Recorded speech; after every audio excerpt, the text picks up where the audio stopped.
Recuerde de grabarlo. Y gracias.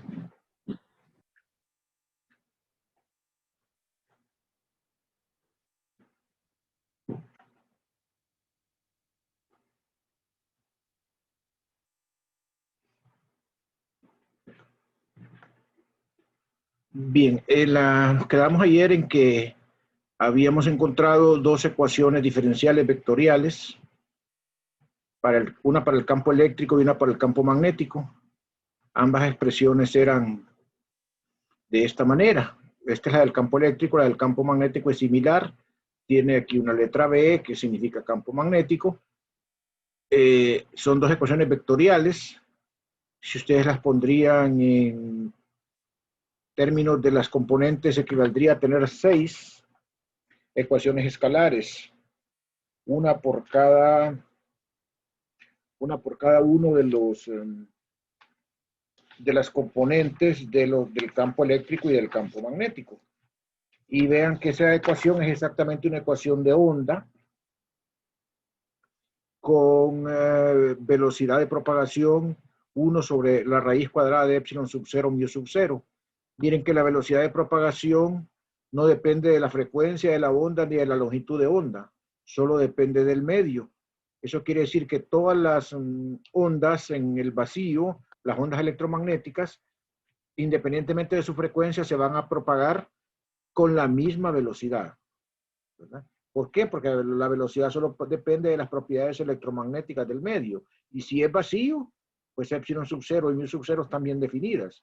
Y eso tiene un valor que es 3 por 10 a la 8 metros sobre segundo, independientemente cuál sea la frecuencia de la fuente que esté originando esas ondas. Se van a propagar con la misma velocidad. No vamos a entrar mucho en detalle sobre la forma, sobre el método, cómo se resuelven las dos ecuaciones de onda. O sea, aquí está la otra. Miren que ayer la dedujimos. Vamos nada más entonces a proponer las soluciones y vamos a trabajar con esas soluciones, ¿verdad? El caso más simple de las ondas electromagnéticas son las que son ondas planas y específicamente ondas sinusoidales. Cuando hablo de sinusoidal, hablo de que pueden escribirla como seno o como coseno. Acuérdense que el seno y el coseno nada más se diferencian en una fase. Entonces aquí vamos a utilizar el tipo coseno para ser consistentes. Entonces vamos a escribirlas como coseno las dos soluciones. Entonces nosotros podemos probar que esa expresión que está ahí constituyen las soluciones para las ondas electromagnéticas. O sea, este par de ecuaciones son la solución de la ecuación de onda. Si ustedes sustituyeran en la ecuación de onda, encontrarían que estas son soluciones. Identifiquemos aquí varias cosas. Primero, la cantidad de cero que aparece acá se le llama amplitud del campo eléctrico, porque es el valor máximo del campo eléctrico.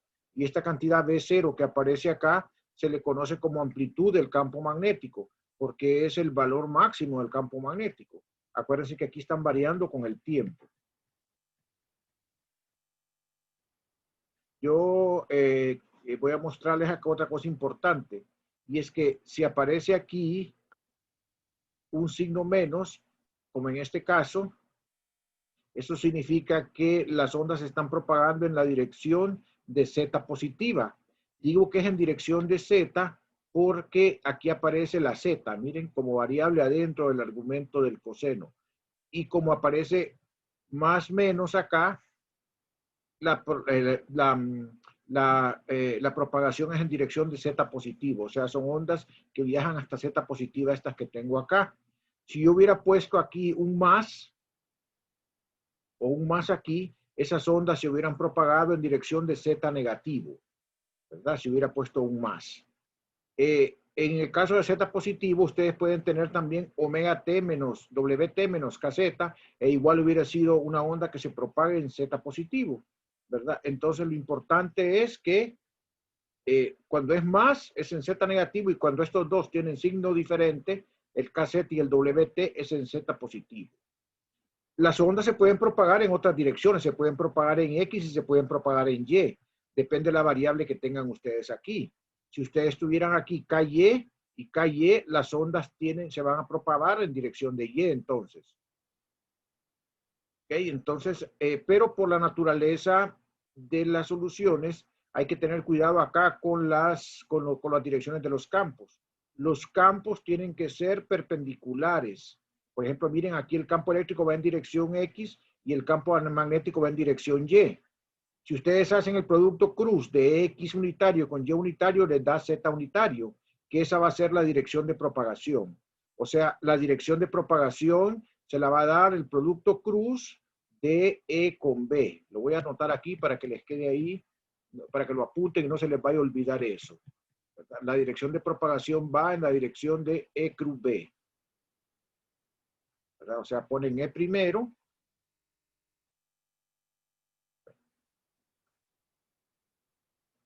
Ponen E primero.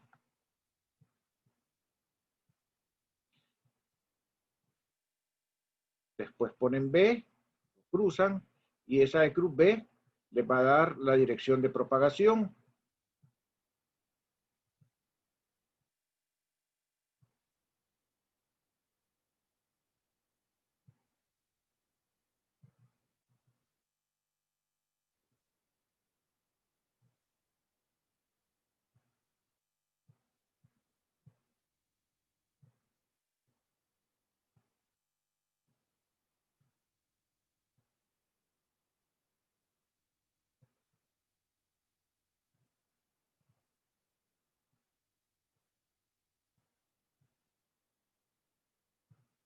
¿Okay? Entonces, tenemos ahí la dirección de propagación, que sería E cruz B. En este caso, miren, E tiene X unitario, B tiene Y unitario, X cruz Y debe ser Z. Por eso aparece la Z aquí adentro. O sea, tiene que ser consistente. No puede aparecer aquí X y aquí y aparecer aquí, por ejemplo, X o Y. ¿Verdad? Tiene que aparecer de tal forma que dé el producto cruz. Si la dirección de propagación fuera la X, ¿verdad? Si la dirección de propagación fuera la X, entonces el campo eléctrico tendría que ser en dirección Z y el campo magnético en dirección Y, para que Z cruz Y de X. Entonces, si tuvieran aquí KX menos WT. Esto solo es una onda que se propaga en Z. Pues la onda puede aparecerles como propagada en X o como propagada en Y. ¿Ok? Y tiene que ver consistencia aquí con las direcciones de los campos. ¿Alguna pregunta respecto a eso? Porque eso es importante para entender bien la situación.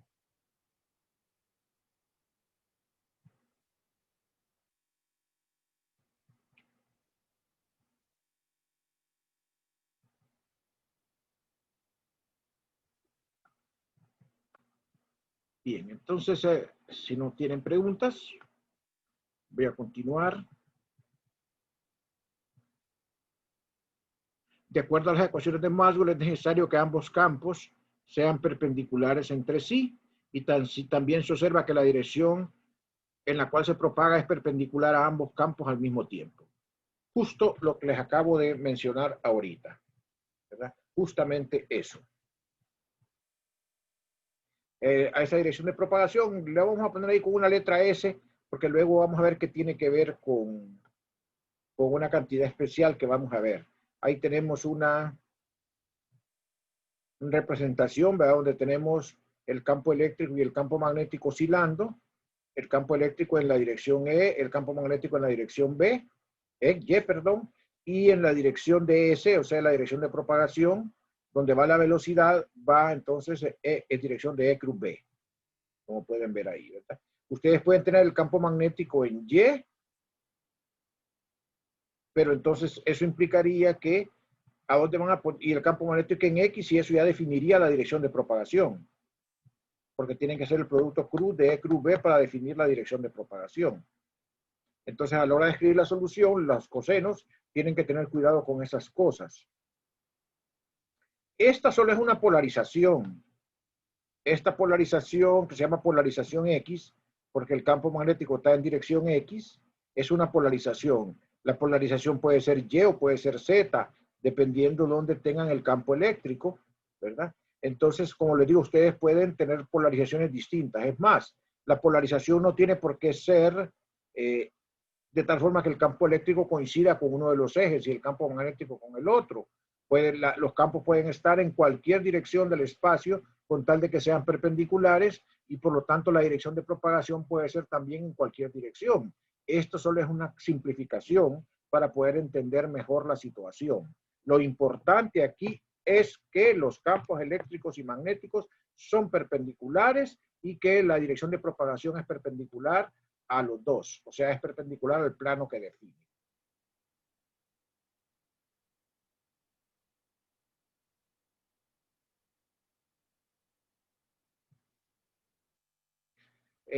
Una de las propiedades más importantes de las ondas electromagnéticas es la velocidad de propagación. Esta representa cómo se mueve el frente de ondas en el espacio e indica la rapidez con que se transporta la energía de un punto a otro. Les decía yo antes que la velocidad de propagación dependía exclusivamente de las propiedades electromagnéticas del medio. Por ejemplo, el vacío, las ondas electromagnéticas no ocupan medio, se pueden propagar en el vacío. De hecho, esta deducción nosotros la hicimos con el vacío. Y su velocidad de propagación es 1 entre la raíz de epsilon sub 0 mu sub 0. Sin embargo, también se pueden propagar en materia. Se pueden propagar en un medio conductor, se pueden propagar en un medio dieléctrico, etc. Pero no lo necesitan. En el vacío pueden existir ondas electromagnéticas. Diferente a las ondas mecánicas. Las ondas mecánicas necesitan un medio para propagarse, un medio elástico. Una onda en una cuerda necesita la cuerda. El sonido necesita el aire para propagarse. O sea, necesitan un medio con propiedades elásticas. Las ondas electromagnéticas no. Se pueden propagar en el vacío.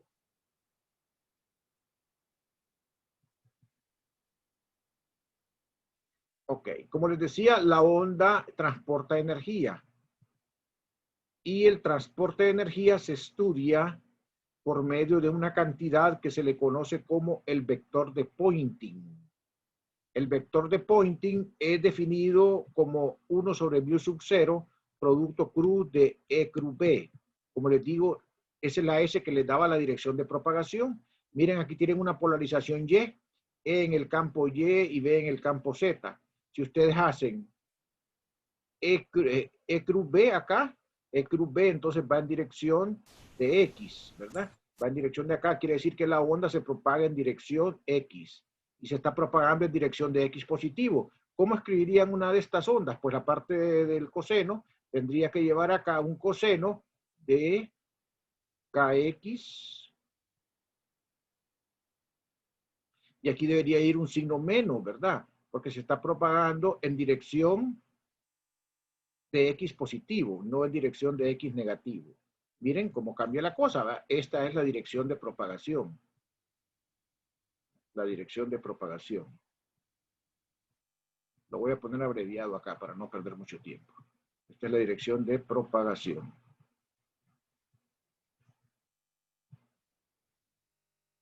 ¿Ok? Entonces, ese vector de Poynting, pueden ver ustedes que es esa cantidad, y si ustedes hacen un análisis dimensional del vector de Poynting, van a encontrar que el vector de Poynting tiene dimensionales de energía por unidad de área, por unidad de tiempo, ¿verdad? Es energía por unidad de área, le voy a poner aquí energía, ¿verdad? En energía, para no confundirlo con la E de campo eléctrico, energía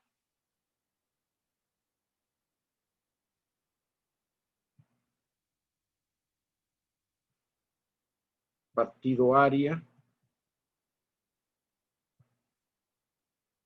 por unidad de tiempo. Esto es lo que nosotros, si nosotros vemos potencia, la potencia es energía partido tiempo, por lo tanto es potencia por área, ¿verdad?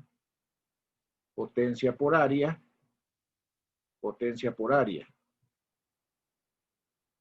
Y esto físicamente es una cantidad que le llamamos nosotros intensidad, ¿verdad? Intensidad. O sea que, en cierto modo, el vector de Poynting es una intensidad, aunque la intensidad la vamos a asociar más con el promedio temporal del vector de Poynting que con otra.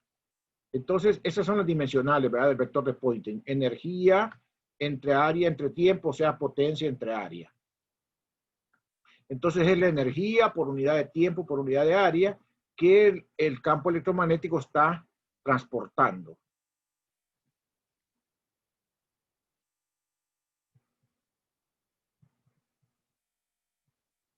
Ahí está dado, mire, son joule por segundo entre metro cuadrado, o sea, watt sobre metro cuadrado. Cabe recalcar que el vector de Poynting es una cantidad dependiente del tiempo y alcanza su valor máximo cuando E y B alcanzan su valor máximo. O sea que ya sabemos nosotros que E y B son perpendiculares. Aquí va a ir un seno de 90. Entonces aquí el E es un E coseno y el B es un B coseno. Entonces este valor máximo de S va a ser cuando aquí va E máximo y cuando aquí va B máximo, ¿verdad? Eso debe quedarles claro, ¿verdad? Que la máxima, el máximo valor del vector de Poynting es cuando el campo eléctrico y el campo magnético alcanzan su valor máximo. Ok, hoy vamos a definir la intensidad. Como les decía yo, el vector de Poynting tiene eh,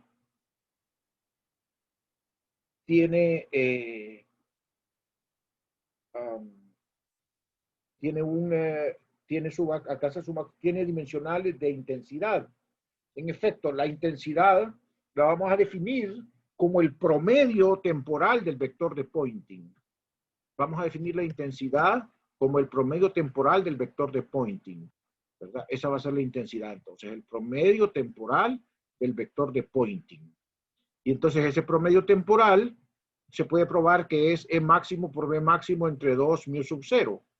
O bien E máximo cuadrado entre 2 mu sub 0 C, o bien B máximo al cuadrado entre 2 mu sub 0 C. Eso se debe a dos cosas. Creo que no sé si está apuntado aquí.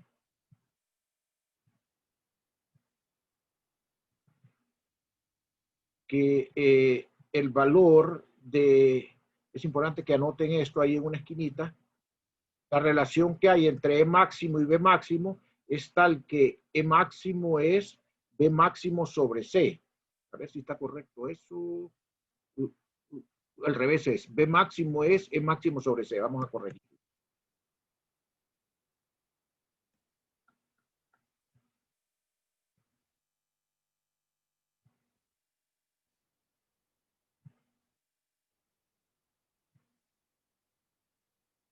Ese resultado que voy a copiar acá sale de las ecuaciones de Maxwell.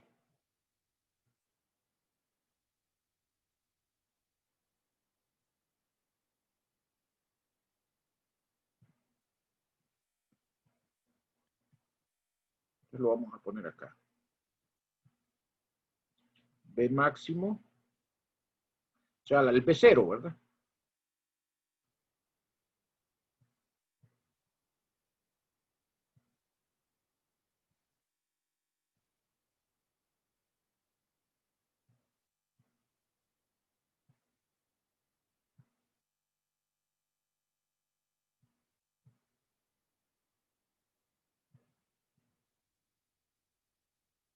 Miren que C es una cantidad bien grande, entonces el B máximo es una cantidad normalmente mucho más pequeña que B máximo.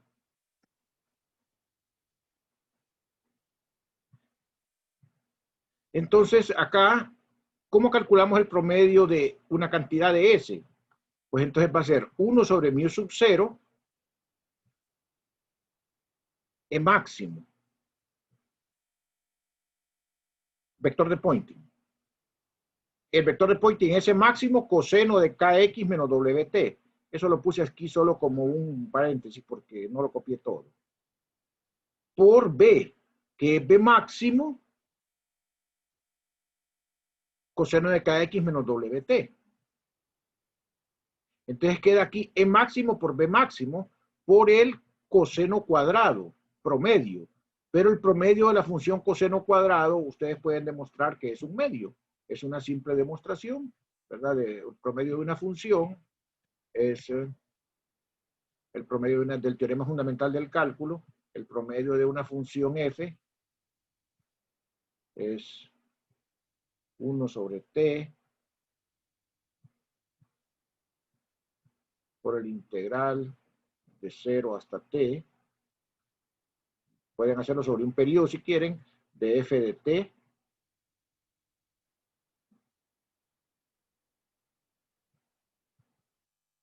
de t. Si ustedes ponen aquí como f de t, el coseno les va a dar 1/2 del promedio. Entonces, eso significa que quedaría aquí E máximo por B máximo, mu sub 0, 1/2. Pero como B máximo es E máximo sobre C, pueden quedar entonces E máximo al cuadrado sobre 2 mu sub 0 C. Pero como pero también eso lo pueden poner, en vez de poner E máximo, ustedes pueden poner B máximo poniendo E máximo como C por B máximo. Y entonces aquí tendrían B máximo al cuadrado, C sobre 2 mu sub 0. De las dos maneras se puede escribir la intensidad, ¿verdad? Al sacar el promedio del vector de Ponti. ¿Alguna pregunta de esta manipulación aquí de cantidades?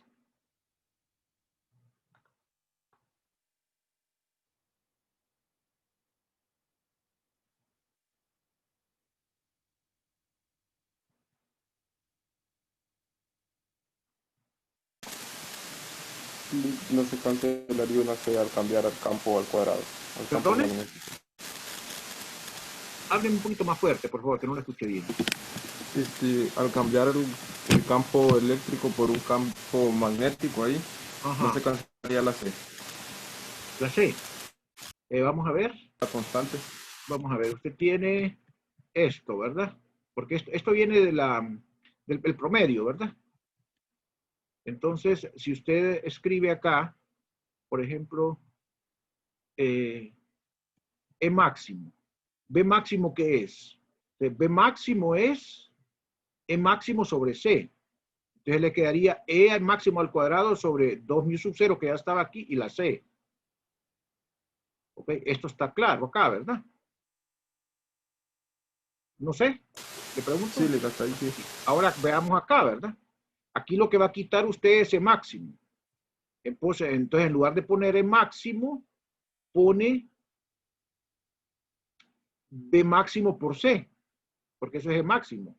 Entonces pone B máximo por C, le queda la C y le queda B máximo por B máximo, que sería B máximo al cuadrado. ¿Verdad? Entonces, ¿verdad? Ahora sí, ¿verdad? ¿Ok? Bueno. Me avisan cuando me queden, por favor, 2 minutos. Por favor, me avisan. Bien, entonces, ok, vamos a hablar un poquito del espectro electromagnético. La combinación de campos eléctricos y magnéticos es una onda denominada radiación electromagnética. Esta radiación tiene un espectro muy grande, o sea, la radiación electromagnética cubre un montón de fenómenos ópticos. Y a toda esa gama de fenómenos se le llama espectro. Entonces existen, por ejemplo, ondas que tienen longitud de onda muy grande, como son las ondas de radio, amplitud modulada, frecuencia modulada, las microondas que consumimos en el hogar, que son las que están localizadas aquí en la región izquierda, que son las que tienen longitud de onda muy grande.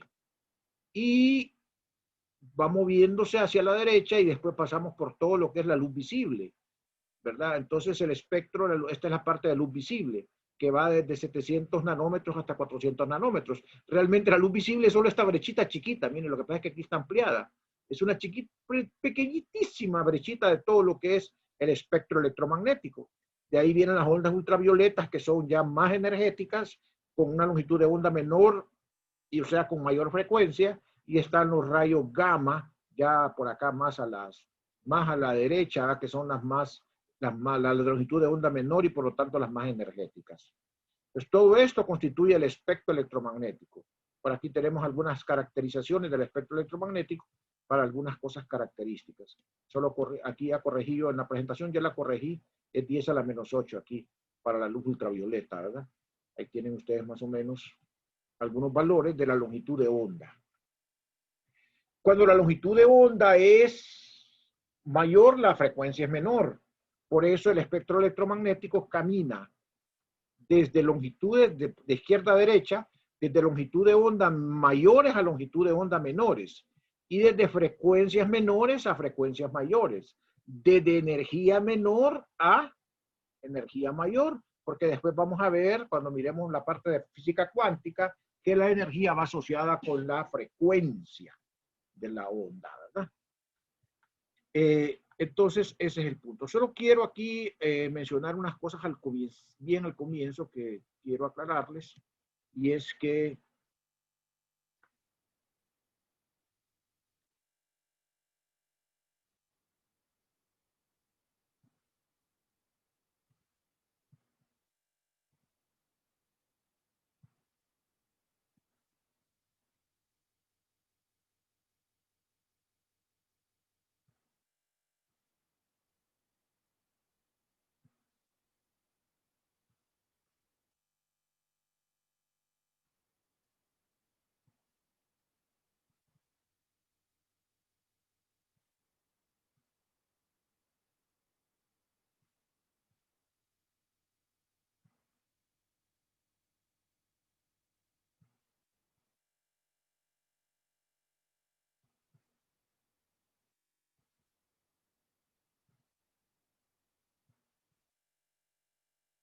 aquí. Esta cantidad K que está acá, esta cantidad K que está ahí, es lo que se llama el número de onda. Ese es el número de onda. Número de onda.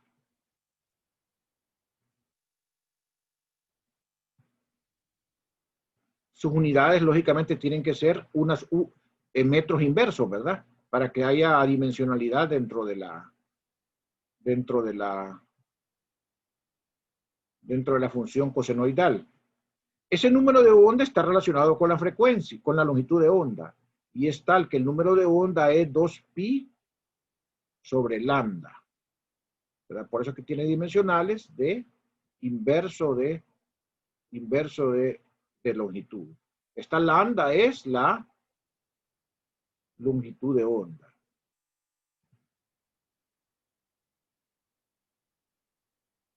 Longitud de onda. Pues la longitud de onda se da en metros y el número de onda se da en metros a la menos 1.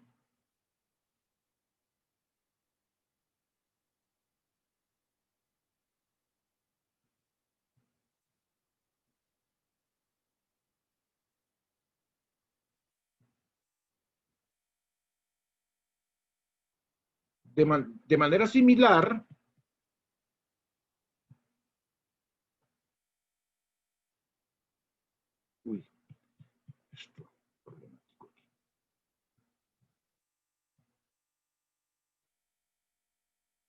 longitud de onda.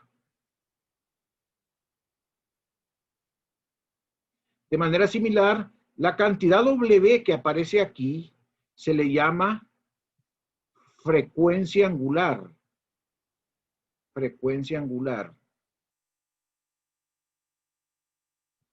Frecuencia angular. Y sus unidades son radianes por segundo, para que quede radianes dentro de la función coseno. Pero esta es la frecuencia angular. La frecuencia angular. La frecuencia angular.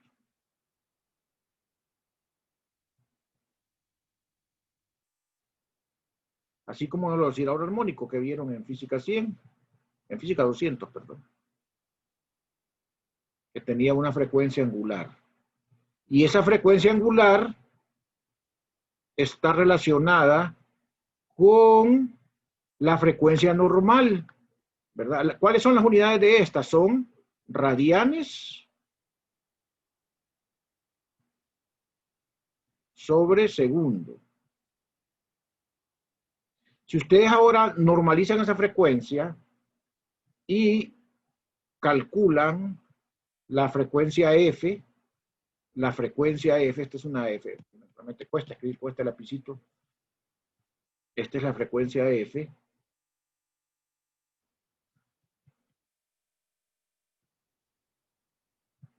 Esta es la frecuencia F.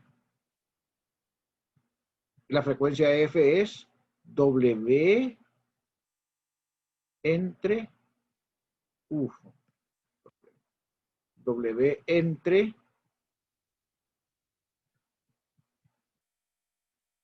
2pi. W entre 2pi. Y las unidades de esta F son hertz. Hertz. Hertz. O sea, ustedes saben que un hertz, ¿qué es? Un hertz es un segundo a la menos 1. ¿Verdad? Segundos a la menos 1. Entonces, a ustedes les pueden poner acá unos datos aquí adentro y les pueden pedir que den el número de onda, ya saben cómo identificarlo, les pueden pedir que den la longitud de onda, ya saben cómo calcularla, les pueden pedir que dé la frecuencia angular, ya saben cómo identificarla, les pueden pedir que calculen la frecuencia, ya saben cómo identificarla. ¿Ok? Lick, falta minuto y medio. Sí, muchas gracias. Ahorita tomo la captura de pantalla y vayan pensando si tienen alguna pregunta para hacer.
Bueno, ya tomamos la captura de pantalla.